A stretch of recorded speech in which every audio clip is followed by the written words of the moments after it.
I've been a lot of places in the past week or so. I was in San Diego, then I made my way to some hot springs and then to the sequoias, giant trees.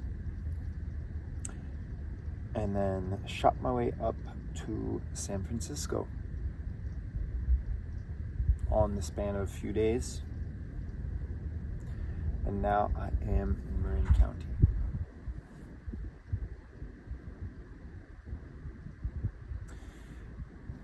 And in that journey,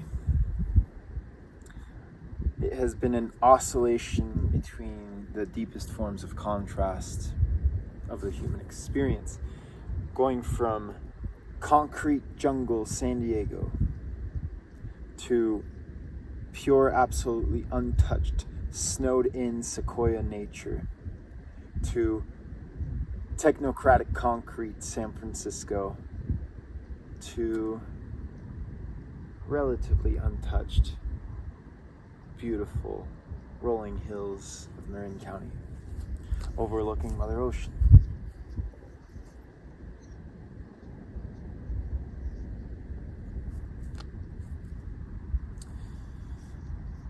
And as a hypersensitive being, the experience has been a spiritual roller coaster.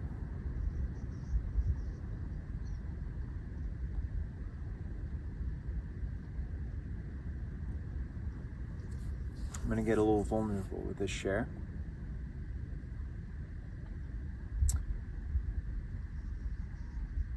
My whole life, my relationship to food has been a journey and has had tendencies of unhealthy attachment to the instant gratification, to the pleasure, to the numbing sensation that food can bring when I have found myself in places of discomfort and pain.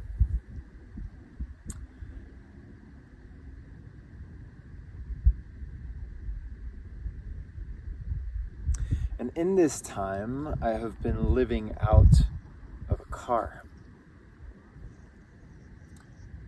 which for an expansive man like me feels quite constrictive and feels quite confining and feels quite suffocating.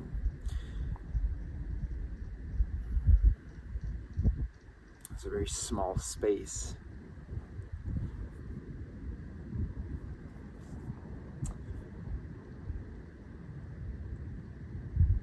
And long story short, living in the car makes me uncomfortable, makes me face my pain, the pain of the scarcity patterns to which I still somehow cling within my field of being, because I'm choosing it. Some part of me is still choosing to embody that bum mentality, which I'm in the process of allowing to die.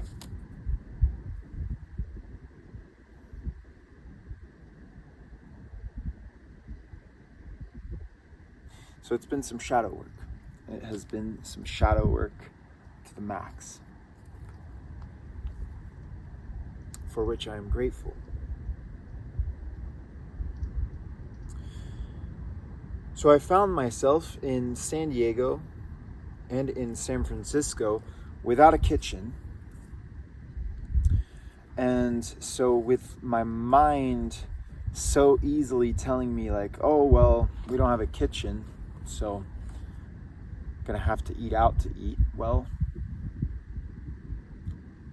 the healthier food is more expensive. Let's save a few dollars on a burrito, on unorganic food, inorganic, on seed oils. Oh, well, this is just this one time, And I'd spent a long time having cut out seed oils and processed foods and all that.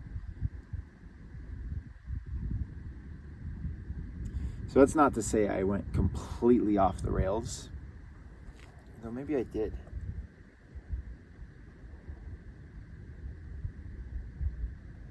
In San Diego, I went off the rails.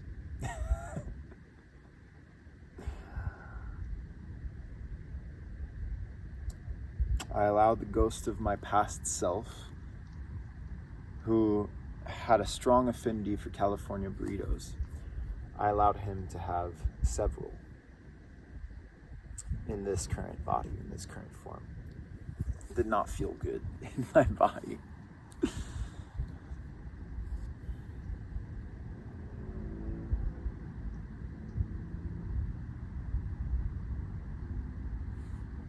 And one thing that I want to say about that is that in this journey of shadow work, I noticed a macrocosmic reflection and projection of this thing. There was a restaurant in San Diego literally called Taste and Thirst. Some person decided that that was a good name for a restaurant. And in a meta-symbolic realm in which I dwell, where everything is symbolic and referential to a meaning that is concealed beneath the layers of the surface, that there is a code as to what is going on in cities, why to so many spiritual eyes, cities, or I always refer to cities as the boiling red dust. The boiling red dust, like the ancient Chinese called it. Or rather, ancient Chinese hermits. Can't talk right now. Cities are dictated by taste and thirst. That's not to say that cities are not without their culture, without their museums, without their pockets of beauty, without the beauty of humanity that shines in every single human being that is walking through the concrete and somehow still shining, though with sad angel faces.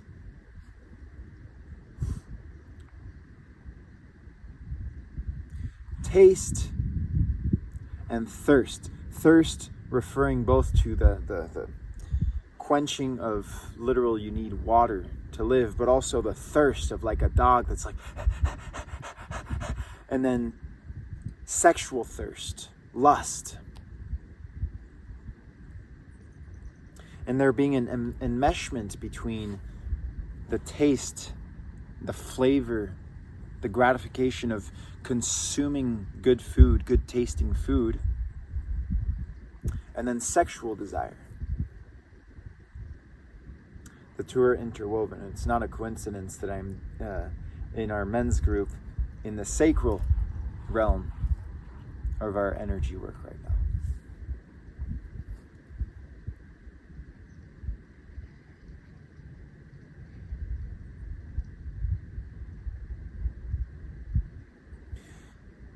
So that what I've witnessed within the cities and within myself even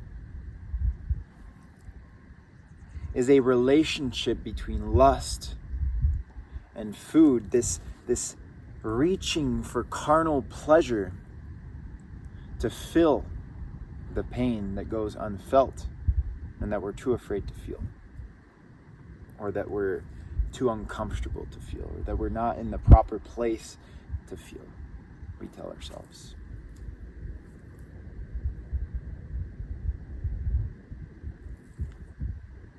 It is so much easier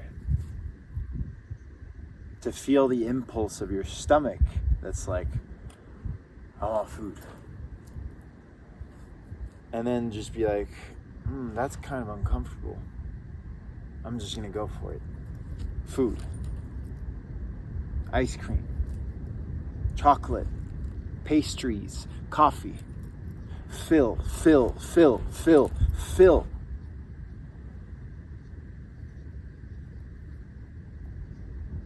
Dating apps, pornography, hookup culture. It's a good segue into San Francisco, because the reason I was in San Francisco is because I have a typewriter with which I offer poetry to make my living right now, to make my liquidity flow. That's how I make money.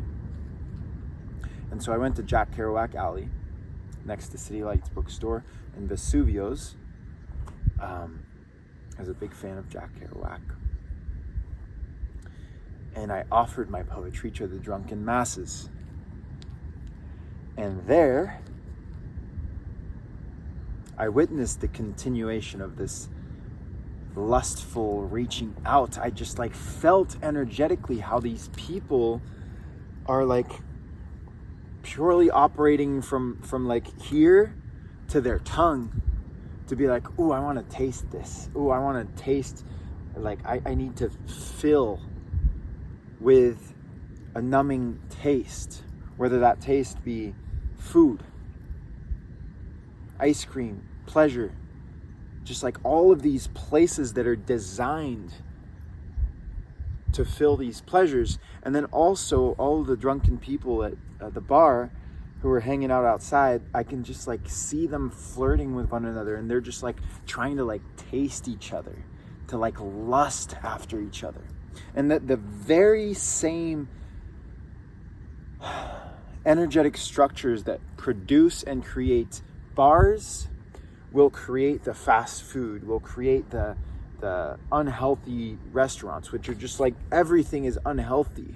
It's like, even the places that advertise as healthy, they cook with all these seed oils, they put all these processed foods. Like, it's crazy how deeply this reaches. So, I feel like I'm not expressing it with the crystal clarity with which I saw and perceived it.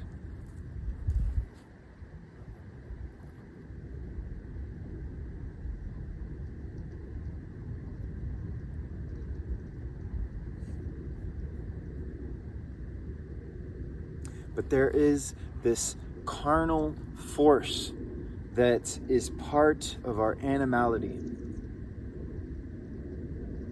which is like, if you put 5 steaks in front of a dog, that dog is just going to eat all of them until it throws up. It's not even going to take the time to taste and be present with the food. And most of these people that I was seeing, they're hardly in their bodies.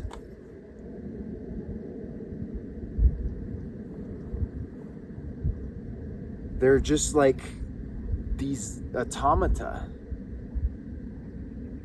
that are like, oh, I feel an impulse. Okay, must follow impulse. It's like, I don't know how to describe it in words.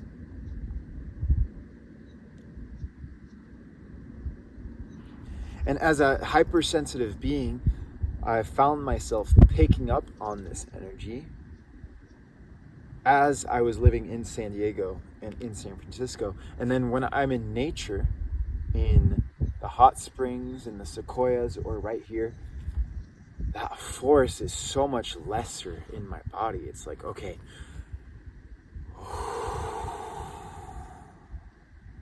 I can breathe. I can move slowly. There's no survivalistic urgency to reach and reach and reach for like filling the discomfort that not only I, but so many human beings feel from living in a system that confines their wildness and suppresses it, such that then it's like, oh my God, I must reach, like fill.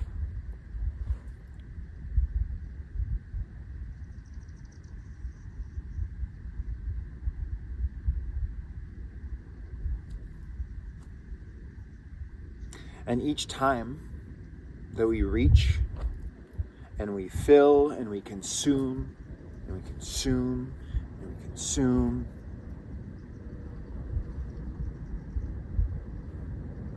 the pleasure is ephemeral.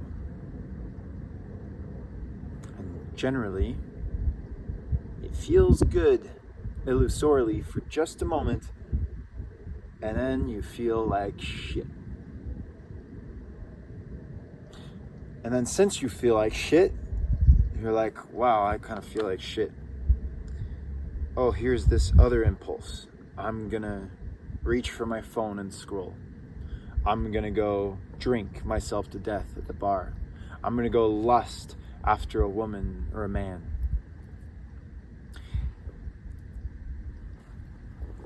It's endless.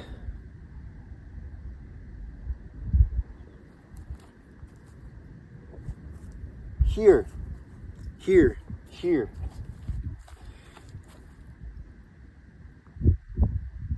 In doing absolutely nothing, I am filled to the brim with an energy of freedom, of aliveness, of fulfillment, of breath, of serenity, of love, of peace, just by being in nature.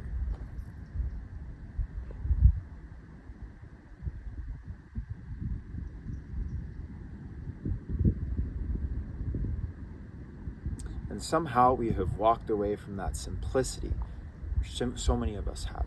And we've created like all of these systems to which we have to, in order to survive,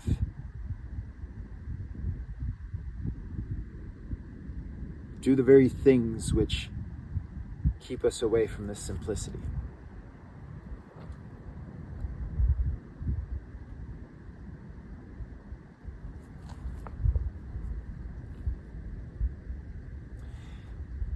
I'm speaking microcosmically and macrocosmically, for these mirrors that have been presented to myself, they're not just like things that hold no influence over me. I've witnessed myself how sometimes, even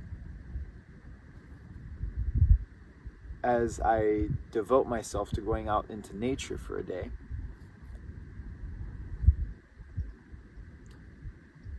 I find myself drawn by the illusory pleasures, be they food, be they scrolling on my phone, or whatever else it may be. So that this battle that is happening in the cities between ephemeral pleasure and true pleasure, and the fulfillment that comes from true pleasure, and that comes from immersion in the innate nature of our being, whether it's an external reflection of the actual natural world, or whether this is like connecting with our innate natures and then creating from that place. And in creating from that place, like creating a field of protection against the ephemeral illusions which will try to impose themselves upon our truth and siphon the essence of that truth from us.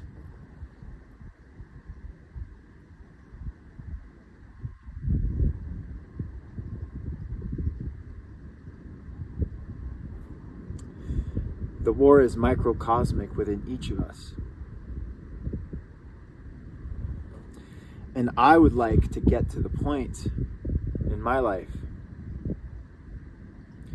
where I have a strong enough will and devotion and prayer, and have done enough healing within my being to walk through the cities with strong, luminous, energetic boundaries and discipline to say no to every single temptation that presents itself. Here in particular, I'm referring to food. I've done quite well with other temptations. Just to name it, in college, I was sleeping around like a depraved dog.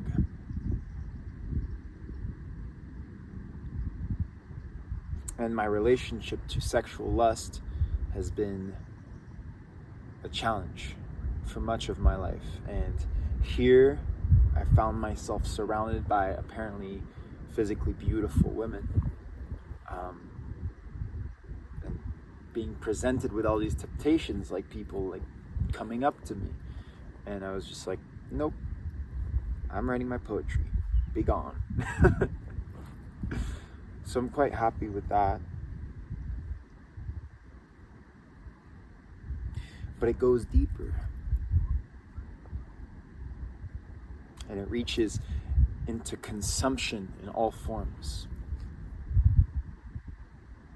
And I'm soon to do another fast, so there's going to be some deeper explorations into this. And I'm soon to be traveling as well. Yet again, I've been traveling, but even deeper travel, more expansive. What was I saying?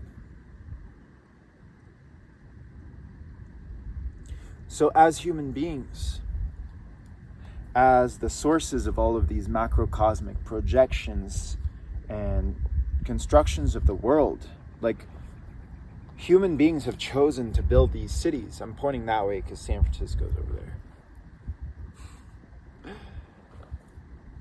We have built all this.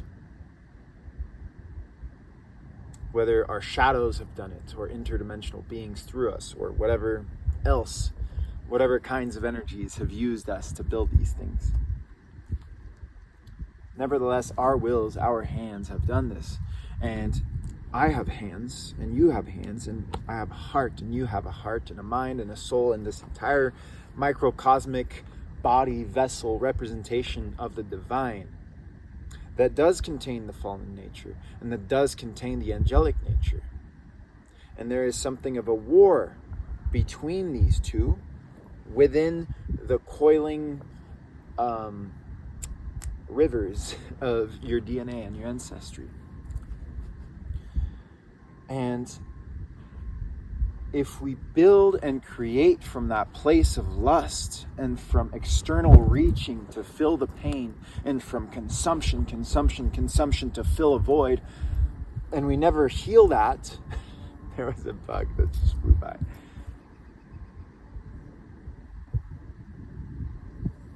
If we don't heal that within ourselves first before building the new earth,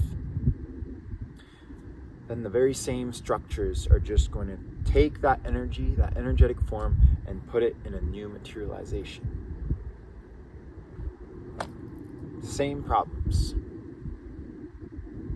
But if you and I devote ourselves to our healing within ourselves, to close the energetic leaks, to get into the root causes of the voids which need to be filled and filled and filled endlessly, and we learn to fill them with the infinitude of God and love and freedom and truth and wisdom and sovereignty and divinity, and pleasures that are truly everlasting and expansive and self-fulfilling and self-nourishing, soul-nourishing, soul-amplifying.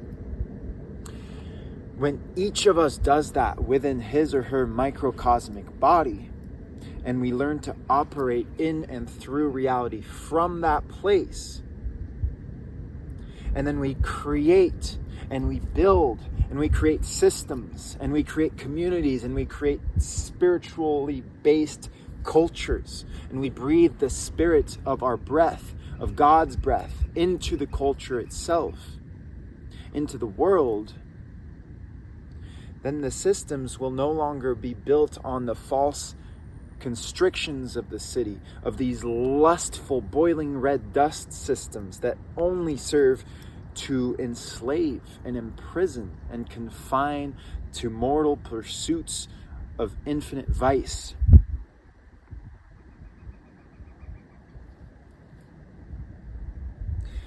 If we heal ourselves and we create from that place, and we let go of all of the ways in which we're still attached to the false systems, then we can build systems that are built on truth and on God's breath, which is everlasting and indestructible.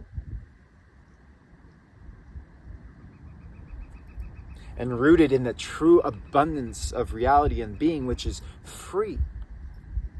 Free insofar as it does not cost anything within the monetary architecture, and free in that it is of freedom. It is something that comes from freedom, and then it is something that gives freedom. And then we build reciprocal systems of freedom and sovereignty and truth and resurrection from the deaths and the ashes of the dying worlds.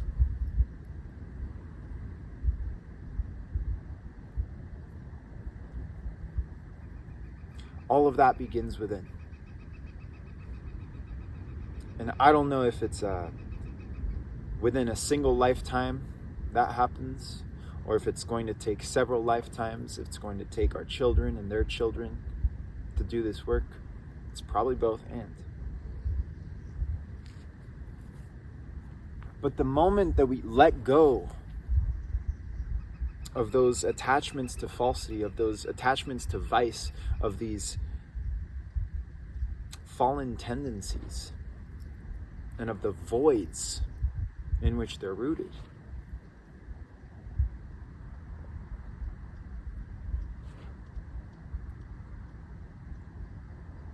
that's when we can just return to the simplicity of our innate natures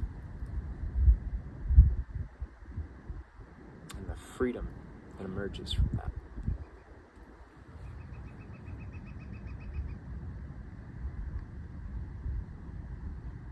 So I've spoken the words, and I'm learning to walk their existence into being. And it's a slow and painful process, because all of the unfelt pain that I've been numbing myself from for the longest time, it's like screaming at me at this point. That's like, this is here, like you're gonna have to face this, because otherwise it's only gonna amplify and build up. So I'm not saying that I'm perfect, and I'm not saying that it's easy, and I'm not saying that when we still find ourselves embodying and combating our old patterns, that it's like the absolute end of the world. Those are opportunities to learn from our experiences. And this is what I'm doing here. I'm just trying to integrate this journey that I've been on and facing all of these shadows.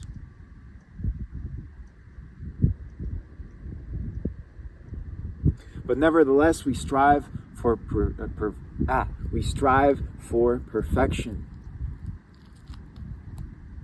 and that will always bring us closer to God's perfection. And we do have the ability to say no to such things. We do have the ability to say no to false pleasures, to say no to processed food, to say no to pornography, to say no to all of these systems that are specifically designed to enslave us to our own lusts. We have free will, and we have the sacred ability to say no. This is no longer a part of this reality. Leave it over there if you want. You guys do whatever the fuck you want with that. I'm not partaking in this. And that is a choice which can be cultivated and which can be transmuted into saying yes to something else, saying yes to God, saying yes to nature, saying yes to flying free like a bird, like a turkey vulture, which was present in another video that I spoke of. Saying yes to creation and to being a creator. Anyway, I've rambled on.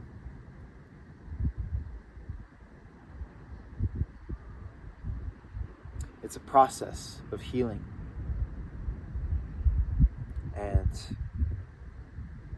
We all choose our journeys in the ways that we choose them.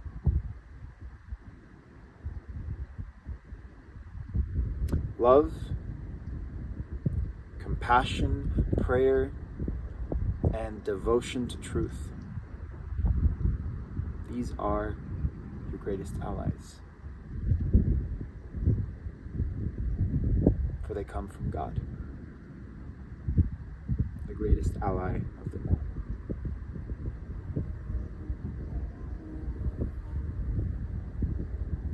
So may we all choose God and renounce all of the ways in which we step away from Him. Thank you. Bless you. May your heart find healing and